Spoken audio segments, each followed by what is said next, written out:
Hello, everyone. This talk is called Down the AI Rabbit Hole, Leveraging AI in Your Projects Without Being Ending Up Lost in Wonderland. Um, it's not going. There we go. Hi, I'm Shane Utt. I'm a staff software engineer here at Kong. A little bit about me. I don't think I've been on one of these developer days before. I do technical leadership for multiple teams here, mentoring and working on different projects and new products and stuff like that.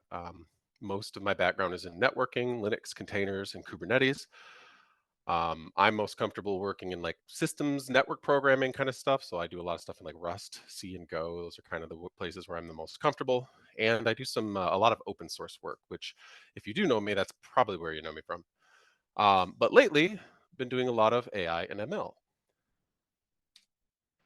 So this talk is actually for people. This is not really about like products and stuff like that. This is more like for people who are new to AI, curious, figuring out what they can do. Basically, if you're in the position right now where your boss is saying something like, "We need an AI story. What's our AI story?"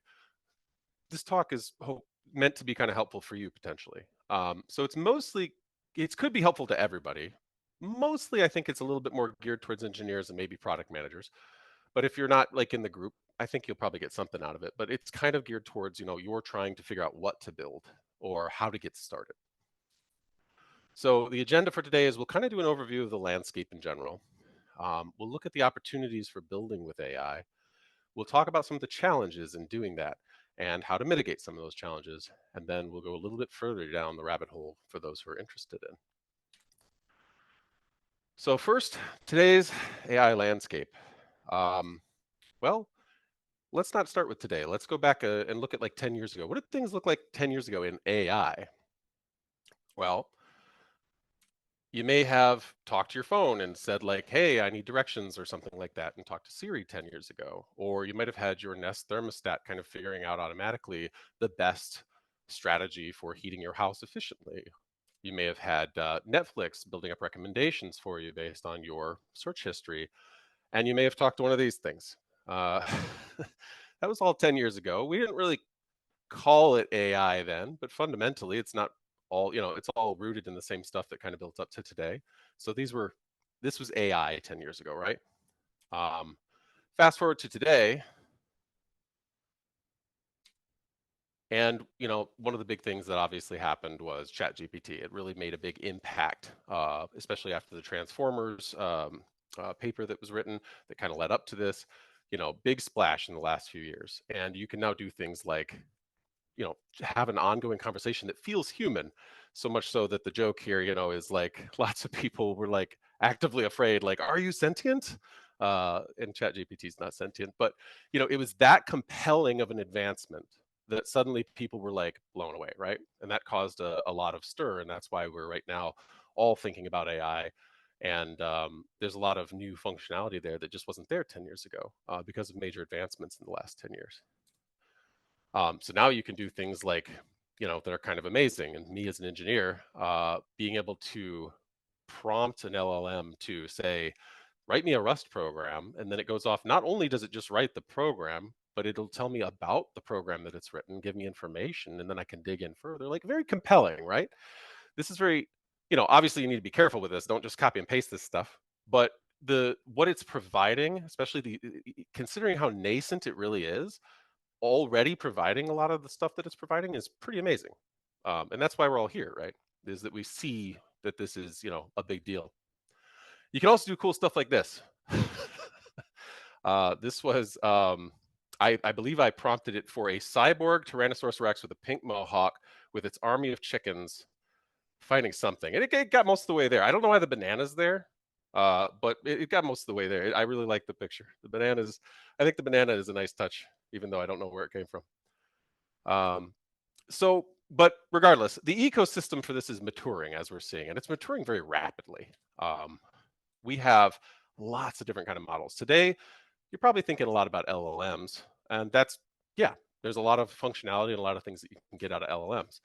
There's also been for a long time older kinds of models, CNNs and RNNs. This stuff has all existed for a while. There's lots of different things out there. There's new things coming out.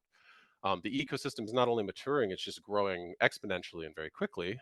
So um, this is basically, we're just at the tip of the iceberg of what we're going to have in the next 5 years. It seems like everything's moving so quickly, we can't even keep track of it all.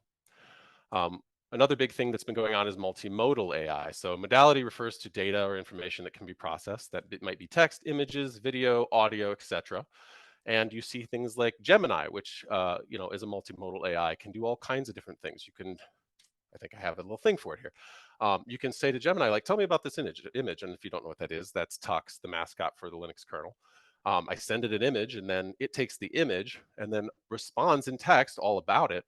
Um, Basically, there's all these different modalities for how we can do input and output, and there's voice and all these other things now. And so it's getting very comprehensive in terms of how you can actually communicate and send information in and out of these models. And actually, an interesting tidbit in this case is that when I took this image, this actually is from a while ago, but when I took this image, Gemini was also doing, where you can see the highlights here, it was fact checking itself on top of that. So there's just, all these different layers and modalities that are building up, and we're getting these very, very compelling like models that can do a lot of different things. But I think just as importantly, maybe more importantly, the open source ecosystem is maturing for this. There's the obvious stuff like PyTorch, which is an extremely popular ML library. It's like the main one. It does tensor computations and it can run neural networks. For any of you who've actually, we'll talk about this a little more as we go a little further in this talk, but if you haven't tried like running your own model locally, PyTorch is probably where you'll end up starting, or it could be. And it's easy to start. There's lots of like high level abstractions you can just go. And then Hugging Face is kind of like GitHub for AI. There were some questions about Hugging Face in the chat earlier, and it is kind of like GitHub for AI, or rather, yeah. So it provides free and open data sets as well as free and open models. And then they also provide a ton of libraries you can find on GitHub. Uh, but this is not exhaustive. This is more like what's been in my periphery, but there's obviously lots of stuff outside of this. This open source ecosystem for this is enormous. And you don't have to be interested in these necessarily, but suffice to say, the open source ecosystem is an important part of why things are advancing so quickly. So historically, you've had these cloud providers, and going back to 10 years ago, Google Cloud, AWS, Azure, they would do ML stuff, but now you kind of have like these higher level cloud providers running on top of these cloud providers like OpenAI, Cohere, and Mistral, which are making it really easy to kind of jump in, basically easier than it ever was before to kind of get some of this functionality. And how did we get there? Well, not one specific thing, but computational power has a lot to do with it. The advancements in computational power since 10 years ago has been kind of amazing. There's specialty hardware, TPUs, stuff like that. Very powerful GPUs these days, much more powerful than what we had, exponentially more powerful than what we had a decade ago. Deep learning has had a lot of advancements just on like the science side of things, including new neural network techniques, and the transformers architecture was a very pivotal moment. If you haven't heard of that, look it up. It's it's a big reason why we are where we are today. And then again, the open source communities that just keep growing. We'll talk more about that. But there's lots of reasons. These are some of the highlights of why we are where we are 10 years later. And we've only scratched the surface. Who knows how deep the rabbit hole really goes? So I would say, I would venture to say that we're kind of in the era of AI as APIs, and that's relevant to us as like an API management company and stuff like that. You no longer have to do what you did 10 years ago, where you have to like, have a team of 20 ML engineers to make Siri infrastructure work and stuff like that. You're starting to be able to just consume these things as APIs. So there's an open source ecosystem. There's a lot of different like APIs to make things really simple for me to integrate. What should I build? Well, I can't really tell you exactly what to build, but I can tell you kind of some ideas of what you might build. So at the edge of the rabbit hole, some of the, I'll say simpler things, but certainly maybe more straightforward things like data analysis. You could do predictive analytics, behavior recognition, recommendation systems. Descriptive analytics, you could build reporting systems with AI so that they can like automatically report on things going on in your organization and stuff like that. Sentiment analysis, like if any of you are working at a, let's say a help desk company or something like that, sentiment analysis could be really good for automatically going through tickets and finding out if somebody's really mad. A little further into the rabbit hole, the thing that we see a lot of now, and I think is on a lot of our minds, is chatbots. This has become very common to build chatbots with this technology. Customer support chatbots are kind of everywhere. They keep popping up every day. FAQ, troubleshooting bots, product details, sales assistants. These could be something that you might want to build for your organization. Fairly easy, all things considered, to build. Don't quote me on that, but pretty straightforward. And lots of tools out there to help you.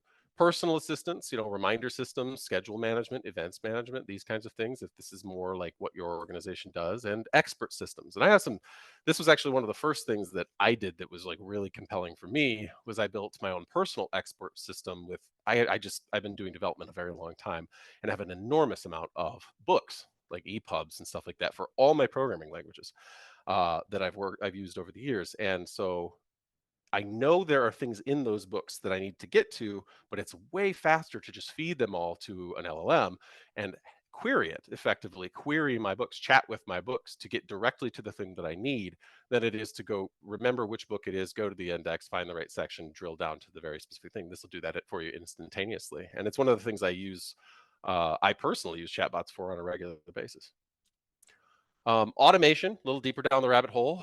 You could start really getting into like the ML stuff and not just integrating, image and video analysis, facial recognition, voice recognition, quality control, resource management. There's lots of different things you could do. Um, if you really want to dig in deep and you really want to build, like, you're not just trying to integrate with AI and like use it for things like chatbots, but you really want to build your, like, fundamentally your product is built on machine learning technology. The only limit is your imagination. And I believe the prompt for that image was just, um, I can't remember exactly what I put in, but I love it. It was one of the best things that I got out of Dolly when I was making images for this presentation. But it is Wonderland in all its glory, I guess. So there are challenges with doing this, though, obviously. So it's not like, teehee, go ahead, build the thing. There's going to be things that you're going to run into. And, there's lots of challenges, but we'll go over some of the major ones you'll kind of run into right away. Um, Even though things are maturing, there is a big open source ecosystem, stuff like that. It's still a fairly early software ecosystem. What this really means is, if you're doing Python, you're probably going to be pretty happy. And if you're like me and you're doing like Rust or Go, you're going to struggle a bit. So kind of depends on what you're doing, but for the most part, if you're willing to or already using Python, the software ecosystem is still early, but it's way more mature than some of the other areas. If you're in these other areas, just be ready for a struggle. And then rapid disruption is another big challenge. This one was Tornado in Wonderland is all I posted, and I got it. That was a pretty good one. Things have been coming in. The moment you're building something right now, you kind of have to think about, is something going to come along and just disrupt what I'm doing 3 days from now, because of how fast everything's moving. There's not a whole lot of prescription that you can provide. It's more like, fundamentally, you just have to think a lot about pivot points, and when you're developing, don't go too hard into something that, like, I'm going to have to sink years and years into this to get there. Be ready to find pivot points where you can kind of break down the project into smaller bits, smaller deliverables, and stuff like that. Cost should have been the first one that I said. Training and the educational costs. So not just training your models, but educating your people on how to use these AI technologies. For instance, your SRE team needs to know how to use a vector database now. That's not going to be like using a traditional, database. So you got to start thinking about these costs, and the operational costs, if you want to actually run things yourself, can be incredibly high. The storage and data costs, computational resources, doing training, your own training, and even fine tuning can be very compute intensive, very costly for you. So just keep that in mind. If that's something you think you want to do, be very certain be very certain that you want to do it, and be very careful with, making sure you understand your costs as you're moving forward. And then if you're not doing your own stuff, like running your own stuff, but you're integrating with existing providers, like, let's say, OpenAI and Mistral and stuff like that, you do have to think about the costs that you'll incur there. A little bit easier to quantify, but they're big. They can be very expensive. Yeah, and I've run into this firsthand, because, like, one of the first things I did when I started digging into this ecosystem was, I'm like, I'd love to do some fine-tuned training, and I saw how pricey that was. So just be aware that you have to kind of figure out your costs ahead of time. Don't let it hit you later when you're like, oh, here's the bill.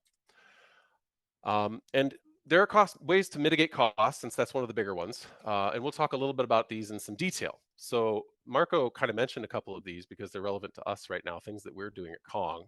Retrieval augmented generation. Oh, I put that I had to cut this out, but I think we have enough time to actually do it, so I didn't have to cut this out. And then semantic caching. These are going to be a little bit more focused on LLMs, but there's a broader world of how you kind of reduce costs for these sorts of things. But for this, we'll focus on retrieval augmented generation RAG and semantic caching. And to know these, we're going to fundamentally take a look at what embeddings and vector DBs are, because they're at the heart of both of these techniques, as it were. So just in case you don't know, vector databases store and retrieve vectors. Vectors are just the mathematical representation of a data point in multidimensional space, n-dimensional space. Vectors have distance or proximity to one another.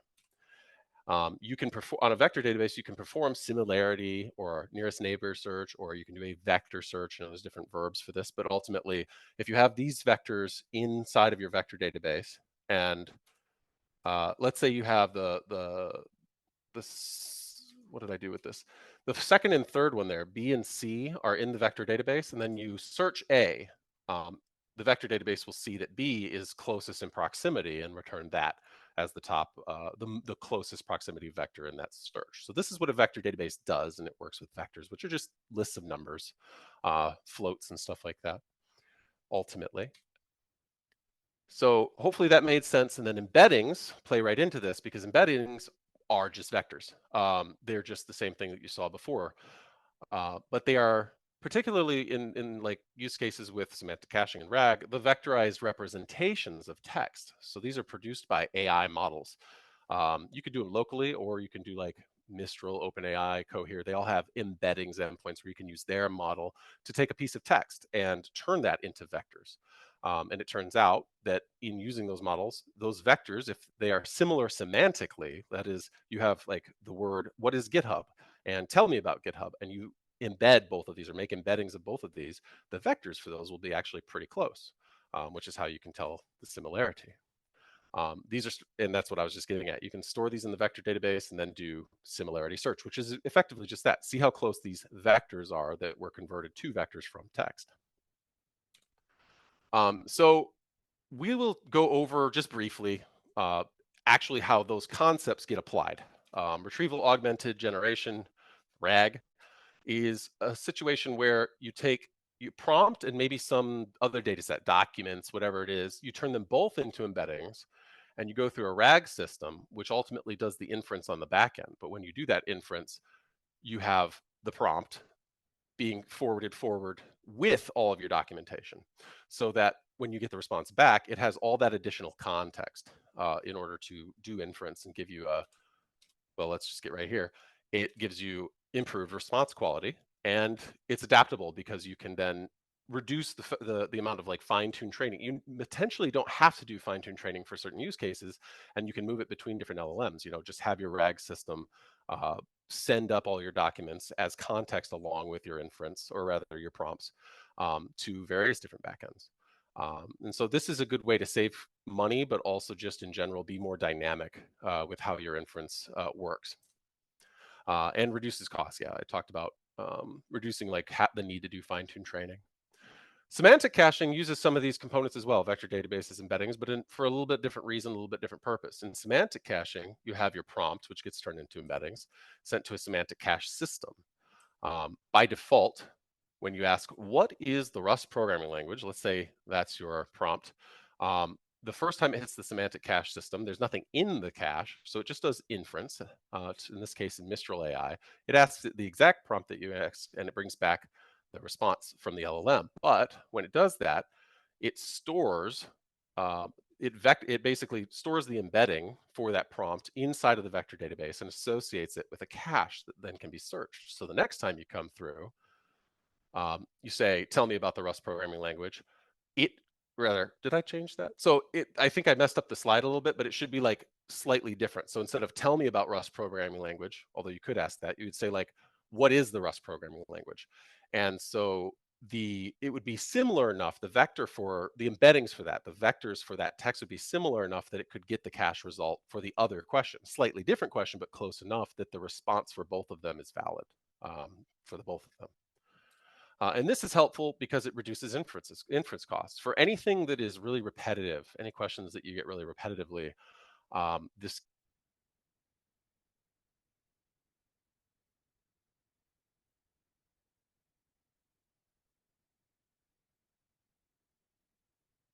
apparently my headphone decided it was going to shut off. Can you hear me? Yes, We can hear you. mine keeps breaking. I don't know what's up today. Okay, sorry. But yeah, it shut off on me. It said bloop. So semantic caching reduces inference costs. Like you don't have to do full on inference with the LLM for the same question over and over again if you get it all day.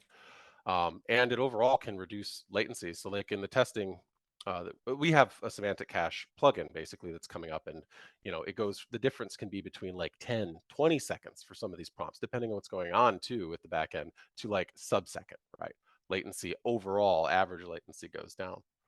So those are some of the things that you can do and that we're working on for like helping to deal with like cost mitigations. There's a lot of different things out there, and you should definitely take some time if you're looking for how to mitigate all these different problems. Dig into those open source ecosystems and get help, because there's a lot of people out there that are doing the same thing. So before you start, so like maybe you're ready to start, right? You've even got an idea, maybe hopefully just while you're watching this presentation, you're like, "Ooh, I have an idea for something that I want to build." Um, there's some things that you should keep in mind. Give your SRE and ops people some prep time. For instance, let them know what your infrastructure needs are going to be, and remember that just remember things like vector databases aren't relational databases, and so the people who are actually going to have to host this thing need a heads up because they may have no idea how to run these things yet. Um, and then this is probably the most important one. I think that's why I bolded it. Don't try to build everything yourself.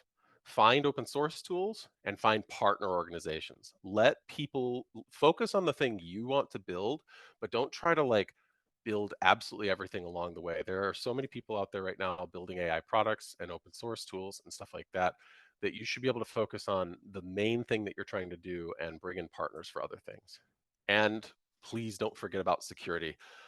Even now, I told you about Hugging Face and stuff like that. There have been supply chain issues and stuff like that. So just, this is a burgeoning new ecosystem. Don't let security go by the wayside. It's important to make sure that these systems are kind of gone over with a fine tooth comb.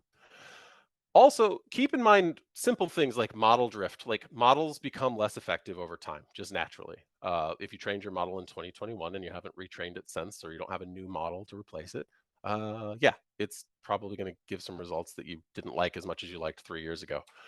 And in general, this is more of just like a general thing about how you're going to build new products, because in theory you're looking at building a new product right now. Try to avoid building as a monolith when you can. It can be very tempting to just take an AI workload and jam it into whatever you're already building, your existing monolith.